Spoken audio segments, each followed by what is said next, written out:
ప్రేక్షకులకు నమస్కారం అండి. ఈ మధ్యన చాలామంది ఫోన్లు వస్తున్నాయి. షుగర్ ఉన్నవాళ్ళు, షుగర్ లేని వాళ్ళు కూడా సార్ కాళ్ళు చేతులు మంటలు వస్తున్నాయి, లేకపోతే నీరసంగా ఉంటున్నాం, విపరీతంగా మంటలు వచ్చేయడం వల్ల నిద్ర పట్టట్లేదు, మాకు మంటలు తగ్గేలాగా కాళ్ళు చేతులు మంటలు తగ్గేలాగా ఏమైనా చెప్పండి అని కానీ మందులు ఉన్నాయా కానీ అడుగుతున్నారు. ఇక్కడ ఈ కాళ్ళు చేతులు మంటలు అనేది చాలా మేజర్ ప్రాబ్లం అండి. ఇది అతివేడి ఉండటం వల్ల కొంతమందికి వస్తుంది, షుగర్ వ్యాధి ఉండటం వల్ల కూడా కొంతమందికి వస్తుంది, అలాగే ఎక్కువగా మెడిసిన్స్ వాడడం వల్ల వస్తుంది, ఎక్కువగా వేడి పదార్థాలు, ఎక్కువ విపరీతమైన ఘాటైన మసాలాలు, కారం ఎక్కువ తినేయడం వల్ల. మసాలా అనేది అమృతం, అది ఒక మెడిసిన్ అని చెప్పాను నేను కానీ కొన్ని వీడియోల్లో. ఇప్పుడు మీరే తినొద్దు అంటున్నారు ఏంటి అనొద్దు. అతిగా తినటం ఏదైనా ప్రమాదమే. అమృతం కూడా అతిగా తింటే విషంగా మారుతుందని చెప్తారు మన పెద్దలు.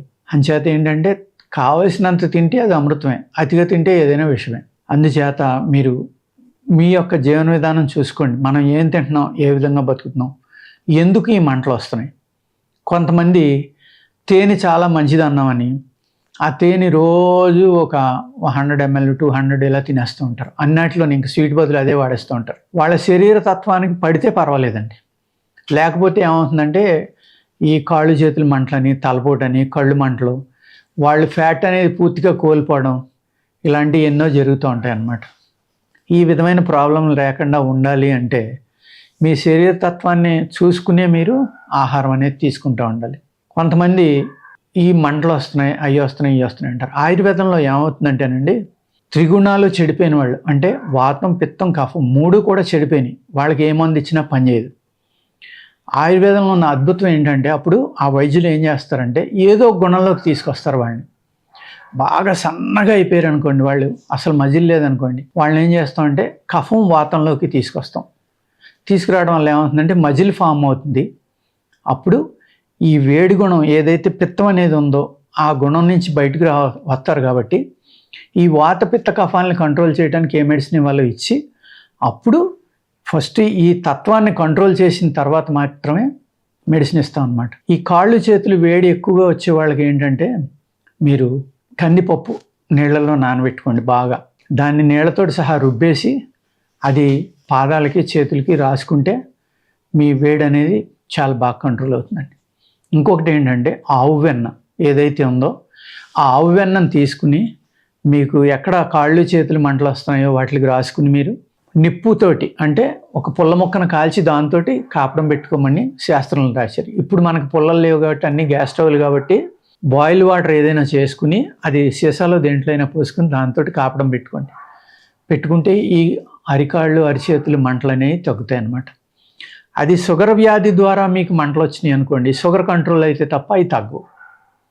అలాగే మీ శరీరం విపరీతమైన వేడి తత్వంలోకి వెళ్ళిపోయింది అంటే ఈ తేనె లాంటి పదార్థాలు, ఉష్ణంగా ఉన్న పదార్థాలు, అంటే అతి కారం తినటం వల్ల, అతిగా ఉప్పు తినటం వల్ల, అతి వేడివేడి పదార్థాలు తినటం వల్ల, ఇటువంటి వాటి వల్ల మీ శరీరానికి అవి పడక మీకు షుగర్ లేకుండా ఇటువంటి మంటలు వచ్చినాయి అనుకో, అప్పుడు ఏం చేయాలంటే మీరు వంశలోచన అని దొరుకుతుంది బయట, ఏది వెదురుప్పు అంటారు దాన్ని, అది భీమసేన కర్పూరం అంటాం, పచ్చకర్పూరం. అంటే వంశలోచన మీరు ఒక 50 గ్రాములు తీసుకున్నారనుకోండి, ఈ భీమసేన కర్పూరం అనేది 1-2 గ్రాములు సరిపోతుంది, 1 గ్రాము కూడా చాలు. 2 బాగా మెత్తగా నూరుకోవాలన్నమాట.